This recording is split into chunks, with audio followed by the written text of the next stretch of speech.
So first, Kristy Box. Hi. With Insperity.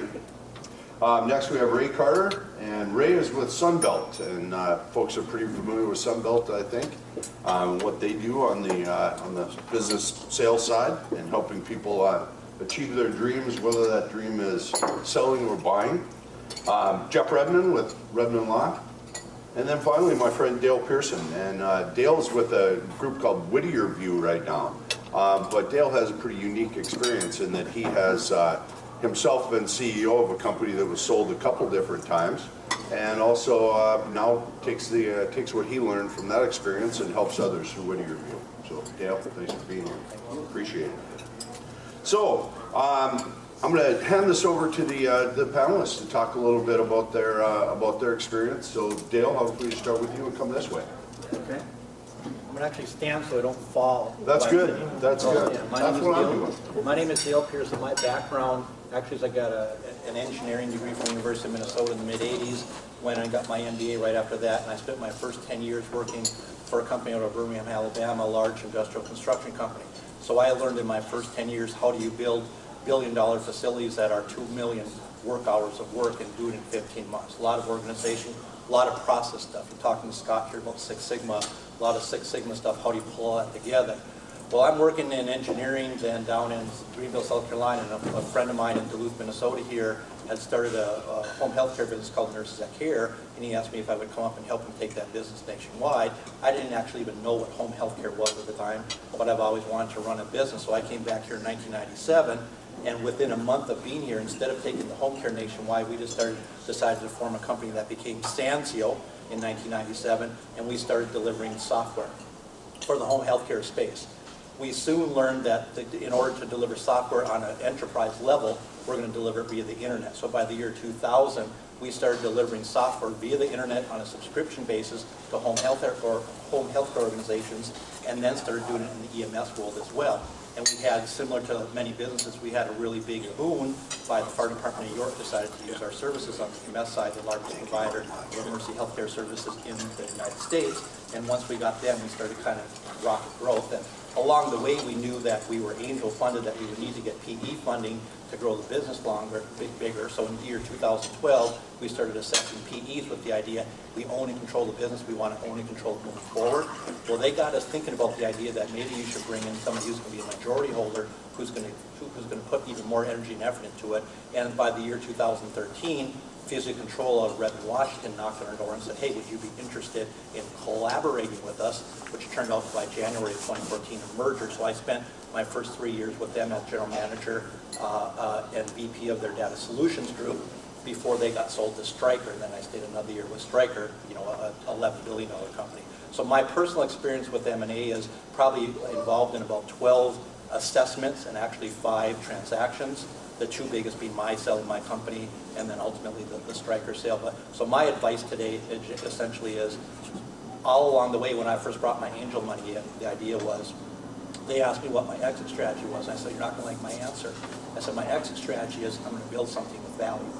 I never built the business to sell. I was never even looking to sell, but we built something with value that ultimately had good value for another organization as well. So that would be my long-term advice. Good afternoon, Kristy Box with Insperity. So I'm a central Minnesota girl. I grew up in Sioux Falls and attended St. Cloud State University, where I got a degree in business education. Any Huskies in the room? Huskies. I'm also currently their president of the alumni board, so I always have to give a little plug for the Huskies. And from there, I completed a business performance advisor certification through the University of Houston, which is one of the top entrepreneurial schools in the United States, and it has served me well in my work at Insperity. Before Insperity, I worked for a telecommunications company, was the director of operations there. Started out as employee number 10, was with that company for about 12 years. They grew to 250, and then were acquired by a Fortune 500 company. So I got to see the growth and then got to see that acquisition happen. Went from there working in finance, and now I've been within Insperity for about 7 years. Insperity, what we do is we work with small to medium-sized businesses, and we are your HR partner. So you are in business, or businesses are around because they have a service or they have a product in their, and they started this deal here because they had a passion for that industry, but they're also in the business of being an employer, so we come in and help you with everything on that side of the business, which is really complicated, and typically what business owners did not get into business for in the first place was to do HR. So we help you maximize your talent and help you reduce your risk so that you can focus on those areas of your business that are revenue generating and move your business forward. So as it relates to our topic today, 2 trends that we are seeing in the industry as it relates to HR and why mergers and acquisitions are happening is because the unemployment rate is so low. I have several clients that are in the tech space that have been unable to recruit talent, and so they have actually gone out and sought businesses that are similar to them, or maybe to fill a niche that they couldn't find those employees for, and have merged those 2 companies together.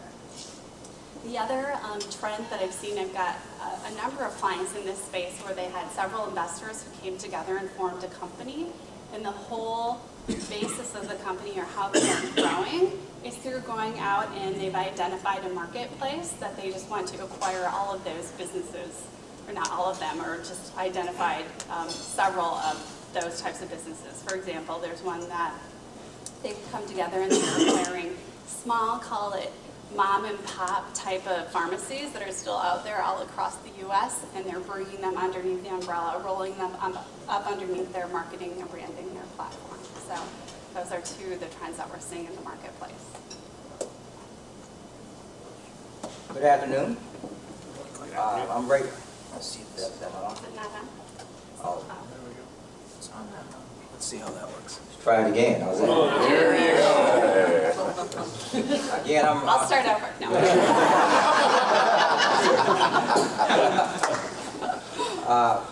Incidentally, by the way, I grew up in Duluth. I'm graduated at Duluth Central in East Central. All right.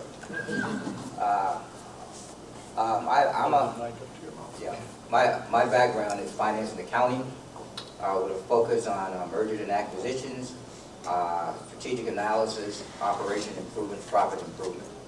I have a BA with an emphasis in accounting from Howard University, and an MBA from University of Rochester, New York.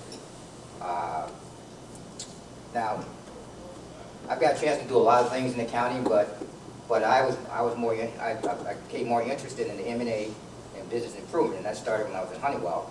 In Honeywell, I had a chance to participate on the bid and negotiation and pricing team for large government contracts. And I always found that interesting in terms of putting deals together and negotiating deals. So that, to me, that's the more exciting part for me for accounting. So I got a chance to do that at Honeywell. Also at Honeywell, I had a chance to serve on the turnaround team of the residential controls business, providing financial leadership to high volume assembly plant, piece part fabrication, and distribution. So through that process, we were successful. I ended up getting recruited to a company called Carrier Corporation. That's part of United Technologies. You hear a lot about them, about moving their business to Mexico and so forth. I actually worked in some of those facilities. But there, I was recruited there they became less profitable. I was recruited to help them return to acceptable profitability by partnering with the management team to provide a competitive global cost structure in manufacturing. Spent about 8 years there doing that. Ended up being recruited to Electronic Data Systems in Dallas.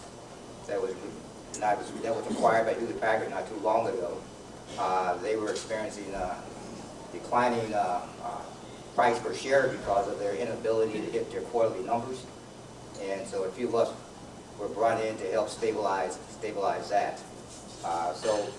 So my whole career is kind of boiled around M&A, business improvement. Also with EDS, we did a lot of deals.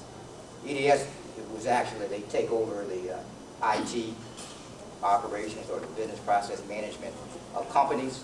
So you're always negotiating deals. Oops, sorry about that. They tell you always turn your phone off, right? It might be a deal though. So that was fun. I left corporate America a little bit after that, and currently I'm the interim CFO for a late-stage development company called TLC that's going to revolutionize the security market and the telecom market. And I'm helping this as a family-owned, owner-centric business, how to take that business to a multi-billion-dollar valuation company. And that's a tough transition in terms of putting the building blocks into that. And last but not least, I've been with Sunbelt for about 12 years. We're the largest business broking firm in the world. Some rate us as the #1 in the United States. And all we do is sell and help people buy and sell businesses.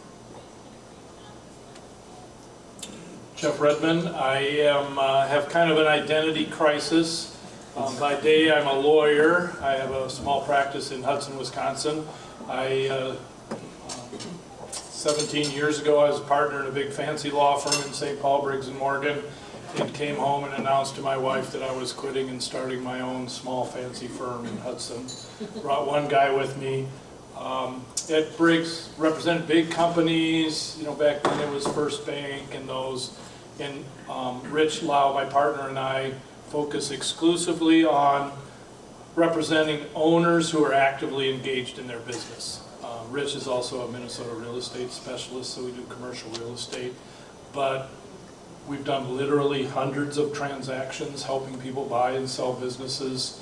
The largest that I personally worked on was a $75 million sale of a client who I still represent. Back in the day when I was at Briggs & Morgan, I worked on a $1 billion line of credit in the student loan industry. So I've done big deals, and I just found that that's not the people that I like hanging out with. I like hanging out with people that own their business and lose sleep and, you know, have cash flow problems and all the things that small businesses tend to deal with. Had lots of successes. Talking to Dale, one of the companies that I helped the partners found, two people found, sold 5 years ago for $550 million. And last year it sold again for $1.2 billion. So it is possible to start, and I represented them through the point where Bain Capital came in and took out the common, and then they kind of moved it from 100 million to 500 million valuation. So we like doing that. I also run 3 business owner peer groups called Inner Circle, and I do business coaching through an organization called Gazelles International. We have 250 coaches worldwide that do business coaching. So I brought some tools, and if people are interested, I have a checklist of success that really talks about the 8 areas that if you're really thinking about success of your business, these are the things you need to pay attention to. I've run a workshop that we call Prepare Your Business for Sale, Then Don't, because all the things that you need to do to maximize your value are probably, if you're an owner-operator, are probably the same things you need to do to make your business most profitable. So you're not in charge of everything. You have diversification of leadership, diversification of your revenue mix, all of those things. So we've seen lots of deals. I tend to be more business advisor than lawyer. My partner does the paperwork and I'm the deal guy. So we really have fun what we do, and it's a great experience. Tell us a little bit about what steps are involved in taking control of one's exit. In other words, how long and how much time does it really take? And what role do advisors play, and who are some of those advisors that are involved? I've helped lots of companies. The best time to prepare for your exit is when you start. So begin with the end in mind. So start planning your organization for an exit. Most of the time people come to me, they've not thought about it. So I encourage them, I call it create the book. So let's get all your corporate records in order. Let's make sure all your contracts, that key vendor agreement that you've been doing on a handshake, the next buyer might want it to be in writing, so let's see if we can't get that documented and nailed down so it's transferable with the business. As I said before, oftentimes my clients, they're so critical to the business that when they sell, have a liquidation event, and they don't want to work anymore, I'm not going to pay for a business and it goes out the door with the purchase price. I sold a business to an international plastic injection. They hired the former owner as president. It was a 30-day deal. He could leave on 30 days or they could fire him. He stayed for 2 years, but he had $25 million in his pocket, so he didn't need to work. But he was having fun because that company went from 25 million to 50 million with the backing of an international firm.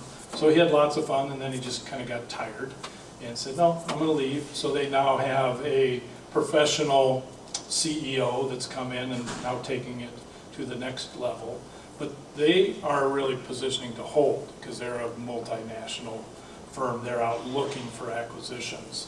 In terms of the team, of course, I want you to have a great lawyer. Most of them aren't. Have a good, solid accountant who is strategic in nature, a banker who understands small business and can go through thick and thin. And then I was always kind of against brokers.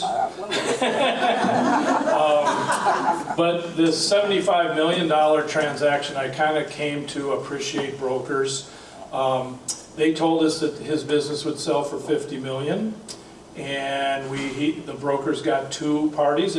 One's not good enough. They got two parties that started bidding it up, and it sold for $75 million. Another one I was trying to sell, we knew the buyers. There were 6 buyers in the world. We talked to the CEOs of every one. We offered it to them for $6 million. Broker came in 18 months later, and that company sold for $25 million. So as much as the brokers always get the big paychecks, I do all the work and just get a little scratch at the end. But they're invaluable to the transaction. I encourage you to have a good broker. Before you pass that along, a quick follow-up there.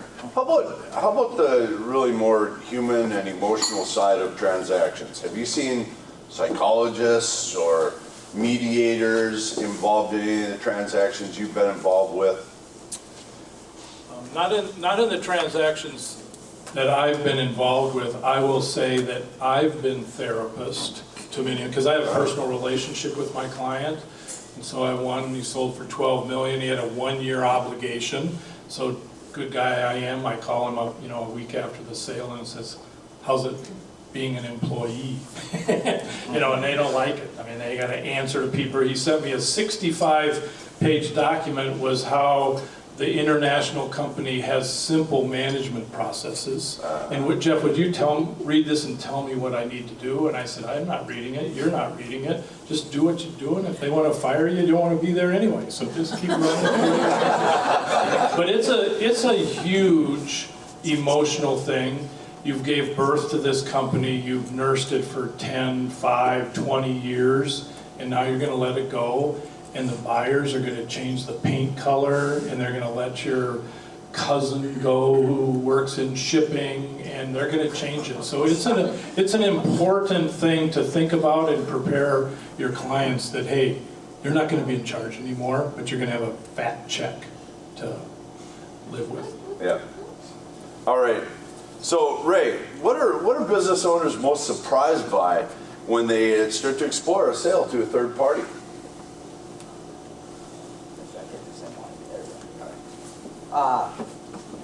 The biggest surprise for most business owners when they get ready to sell is the value of their business.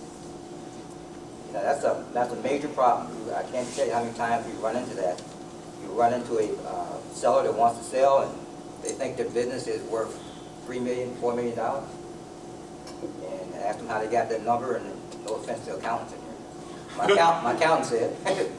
And as you know, there's sometimes a difference between generally accepted accounting profit versus economic profit. But So what we find oftentimes, this person is ready retired, they think they got a gold mine at the end of the tunnel, they're gonna get $3-4 million, but it's only worth $600,000. So it's too late to change that. And a couple of people talked about exit planning. The start of the exit planning is like you said, put a plan together when you first start, but also understand the value of your business and understand the ending, how much you need, and if you sell your business, is that value realizable? And if not, how do you change it? Now, small businesses, and I say small businesses in general, under $3 million in revenue, is priced at a multiple of seller discretionary earnings. And that's what's left after you pay all your business expenses, to pay yourself, service your debt, and reinvest in the business. Now, in the larger deals, it's more on an EBITDA basis, and that's the difference between that is they don't count the owner's comp in the equation, because it's a strategic buyer or a financial buyer and so forth. But you need to understand that there's two ways to increase your value. One is first of all, small business is a risky business. I mean, anything can happen, and you can go out of business right away, or your value will go down right away. So if I came in today and valued your business and it was $3 million, and then 2 months down the road something changed and your profit changed, now it's $1 million. So it's a risky business, and so you have to you got to kind of manage that. So I guess I'll leave it at that. All right, thank you. So, Kristen, let's turn this a little bit over toward mergers for a second. And happy merger between businesses doesn't necessarily translate to the employees and the teams involved. Can you, what about a leadership plan to ensure success when you're merging two teams? Culture has really emerged as was one of the dominant barriers to effective integration. So companies with different cultures find it really difficult to make timely decisions and execute on the business plan.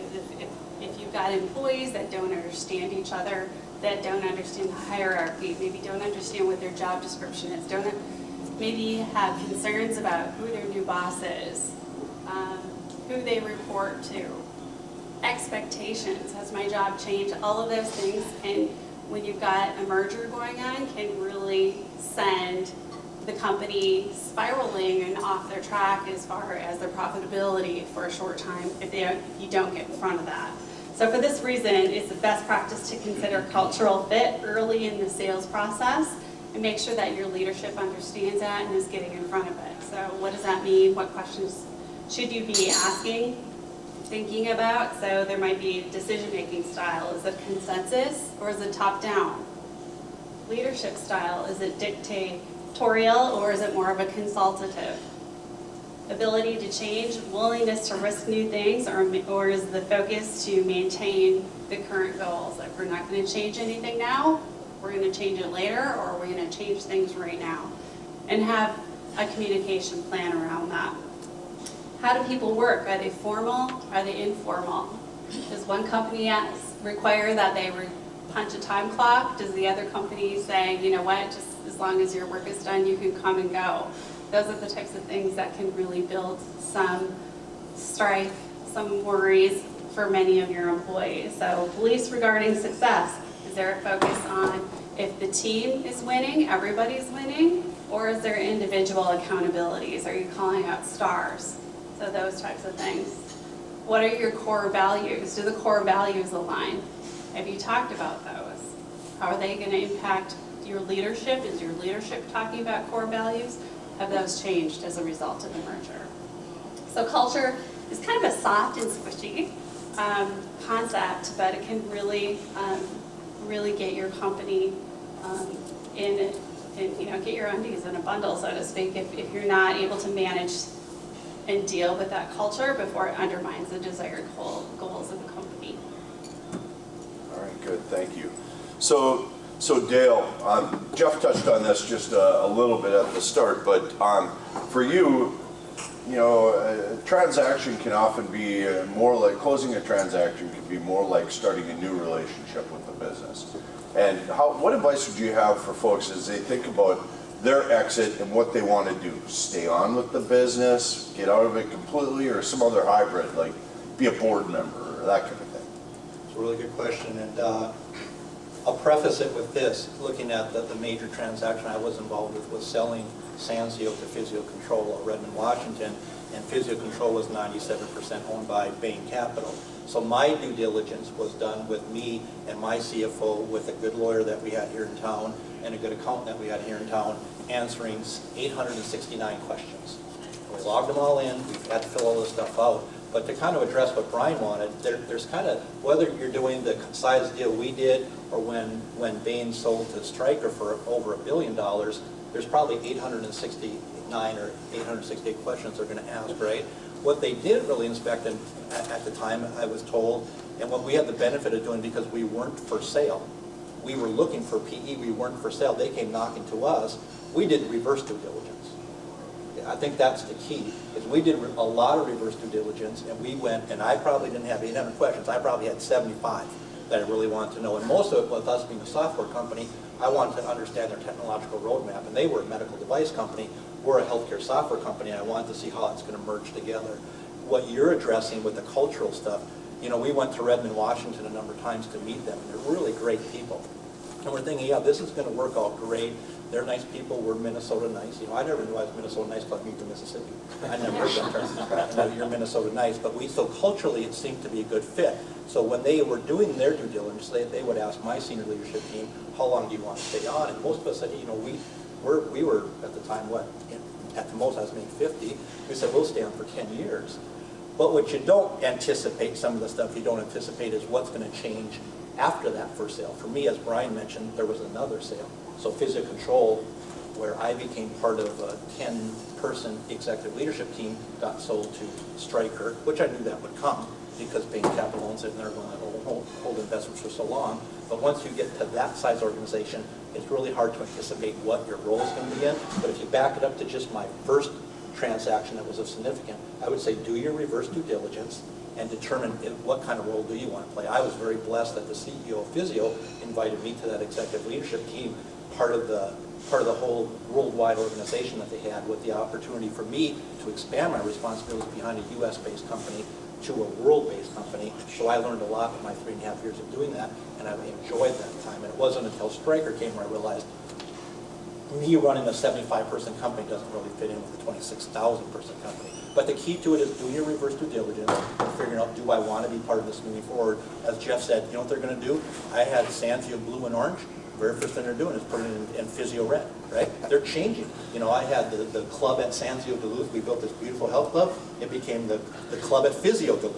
You know, so they're going to change everything, and you got to be okay with that. But for us, it was a strategic play that I felt for the benefit of the shareholders who I had and the employees, that would be a long-term benefit for them. I really didn't really care so much for me what long-term outcome would be, but it does, again, come back to doing reverse due diligence.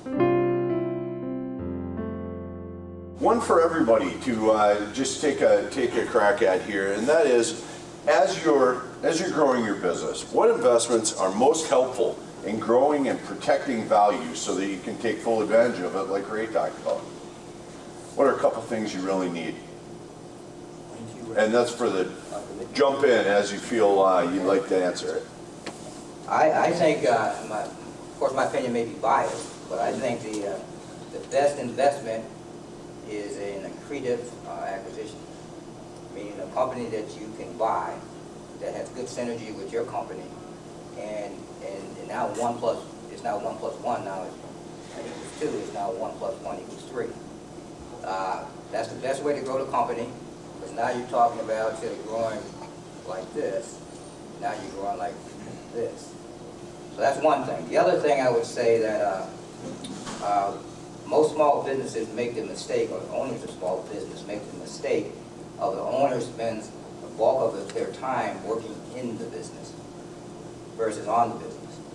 And so a good investment would be invest in people, or a second person in charge that can run the business. And then the owner has more time to work on the business. And then when you go out to sell the business down the road, the value of your business is going to be higher because the company can run without you. So those are the two things I would say to invest in. Anybody else have a tidbit there? I think you stole my note here that Oh, I'm sorry. says, working in the business versus on the business. No, I'm just kidding. So, I just wanted to echo to make sure that you're partnering with people and resources outside of your business. You can't do it all. So, work with a great attorney, work with a great accountant who is going to do more than just do your books, but is going to work with you to give you a strategy from a financial perspective and is providing you with information from a financial aspect that is actionable and current, so not what your business did 6 months ago. So you need to know what's going on today in your business to be able to make decisions on it. So of course, being in HR, invest in your people. Make sure that you've got a plan for attracting them, that you've given some thought to what your employee experience is like. What's your employment brand like? Why do employees want to continue to work for you? Why do they care? How are they buying into what the mission and goal of the company is? How are they going to be incented and rewarded? Because if you've got engaged employees, that impacts your top line and your bottom line, which impacts the value of your business when it comes time to sell. I'll try. I'm just going to kind of echo what you guys just stated as well. And I came from the engineering field into the healthcare software field. People said, how can you do that? Well, I'm telling you stuff you already know, but every business has people and process. So for me, it was investing in people and really simple, and back to 1997 when we started the company, and David Bartle was there with me right at the very beginning, who's sitting back there. He can attest to this. One of the things I said is, I want to build a business that doesn't need me day to day.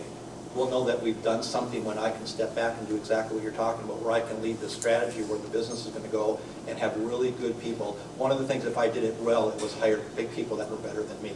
I hired people that were better than me at everything that they did, and my goal was to make sure, not that they did what I wanted them to do, that they executed our strategy the way they thought it was best. So we put a lot of development into people and hired really good people, and the reason why we were able to sell our company at a huge multiple over what we invested in is because we had a great team. That was the differentiator. Even though we were in technology, we also had great technology, but I'm going to say the differentiator was the people, so we invested in people. I'm going to not disagree, because all of those things are important, but the one thing that I see businesses lack is a good roadmap of where they're going. So if I asked most of you, do you want to be the best in your industry, almost everybody will raise their hand, and I would challenge you that you should want to be the unique. Because when you want to be the best, you're competing with everybody else right where they are. Now we're arguing about price. Where if you're unique, no one else is competing with you. You can set your own price, and you're attracting people that want your service because you're unique.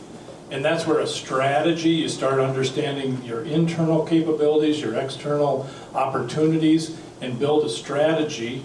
I'm doing a workshop next week, sponsored by Club E. It's called the 3-HAG Way. So we're all familiar with the BHAG. 3-HAG is your 3-year highly achievable goal. So let's set where we want to be in 3 years. What are the strategic differentiators we need to accomplish to really be unique and separate us from our competition?